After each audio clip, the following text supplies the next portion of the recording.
Bonjour, chers frères et sœurs africains, chers congénères africains. Je suis Congolais, le pasteur Placide de Jésus. Je suis venu ici pour faire une sonnette d'alarme, pour sonner une cloche, une clochette, attirer attention à tous les Africains pour ce qui se passe actuellement en Afrique et plus précisément en Afrique du Sud. Ce qui se passe actuellement en Afrique du Sud, ça me rappelle ce qui s'est passé en Égypte à l'époque de Joseph. Ces pays étaient, le tissu économique de ces pays était déchiré, était plongé à une crise profonde, la famine. Et cet homme, conduit par l'Esprit de Dieu, a été nommé comme gérant, comme fonctionnaire, comme premier ministre pour gérer la crise.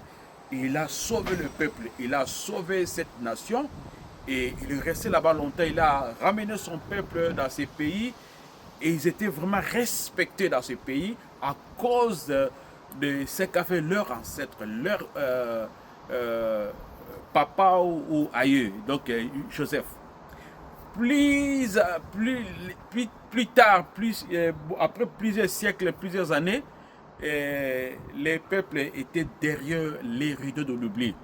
Les Égyptiens n'ont pas trouvé mieux que de faire de ce peuple qui était une bénédiction pour ces pays, pour les esclaves. Même pas domestiques, mais esclaves. Ils étaient dans des travaux durs, réduits à leur plus expression, alors que la mémoire collective égyptienne était courte. Ils ont oublié le bienfait de ce peuple, surtout de leur ancêtre Joseph qui avait géré ces pays pendant la période de la crise. Actuellement, beaucoup de pays africains, ils ont dit l'Afrique du Sud pendant l'apartheid, vous le savez mieux que quiconque. Ces pays étaient déchirés, ce peuple a souffert, a atrocement souffert par leurs colons blancs, par les blancs qui étaient là-bas pendant l'apartheid. Pendant l'apartheid, les Noirs qui sont autochtones ont souffert.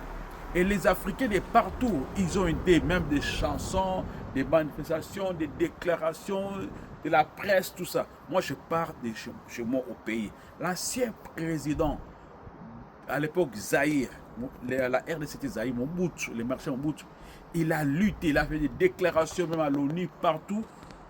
Il a pris part des Noirs sud-africains. Je connais les artistes de chez nous comme le Papa Wemba, personnel, qui a chanté pour l'apartheid, pour la freedom. Il y a même un artiste musicien, Bozi Boziana, il a chanté pour Nelson Mandela, Winnie Mandela, il a chanté même le cardinal, le feu cardinal Maloula, beaucoup d'intellectuels et professeurs, même les Sénégalais, même les Guinéens, même les Ivoiriens, beaucoup d'Africains. Mais aujourd'hui, il y a la xénophobie en Afrique du Sud. Mais non, écoutez, c'est inacceptable. Si les Sud-Africains qui n'ont pas étudié, il y a des ceux qui étudient, mais ceux qui n'ont pas étudié, il faut que l'élite sud-africaine apprenne à ceux qui n'ont, ceux qui ont la courte mémoire de l'expliquer l'importance de la diaspora africaine qui est là-bas, importance ou ce que les autres ont fait pendant leur période noire. Ils oublient ceux qui sont derrière. S'il y a maintenant les bourreaux qui sont derrière eux, ils veulent faire que vous fassiez des bêtises afin que vous soyez haïs par les Africains en général, comme certains Africains sont détestés par les frères africains.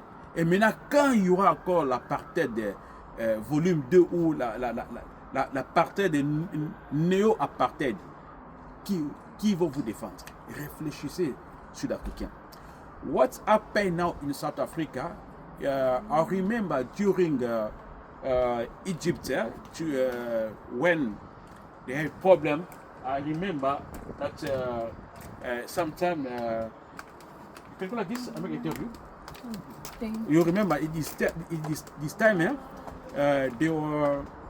there's a problem, and Joseph, he come to help them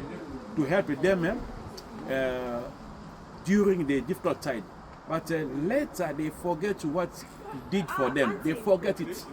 It's exactly what happened now in South Africa. During apartheid, people from Africa, different countries, they help them, they sing, they defend them, but now they forget. Ce qui se passe actuellement, c'est inacceptable. Chers frères sud-africains, essayez de mettre l'eau dans votre verre de vin, évitez la xénophobie. Et vous attaquez plus les Noirs. Mais il y a d'autres étrangers qui sont là-bas, d'autres couleurs. Nous ne demandons pas de vous attaquer. Mais vous êtes injustes. Vous êtes injustes. Ce que les Noirs apportent, vous ne le savez pas dans votre pays. En tout cas, j'aimerais faire attention, attirer l'attention de tous les Africains, de les interpeller et de stopper ces bêtises, de stopper la xénophobie, ça ne sert à rien. Merci. C'était le pasteur Placide Jésus, congolais de la diaspora. Merci. Que Dieu vous bénisse.